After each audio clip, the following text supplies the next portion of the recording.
Asha ennyonyi yagifuula kagaali yimuka ku bigero sooka we ku bujulizi katono kasooka we ku bujulizi.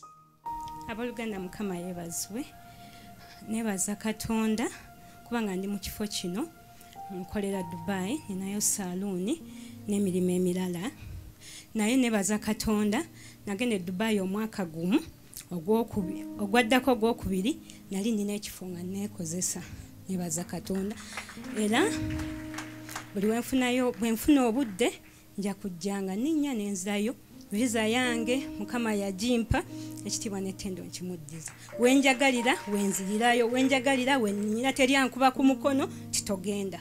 Gwe boss Dubai nze boss saluni yo nina n'abakozi wanji nina n'abakozi naye nga mu kifo kino mu House of Prayer okolangani nkolanga Asha.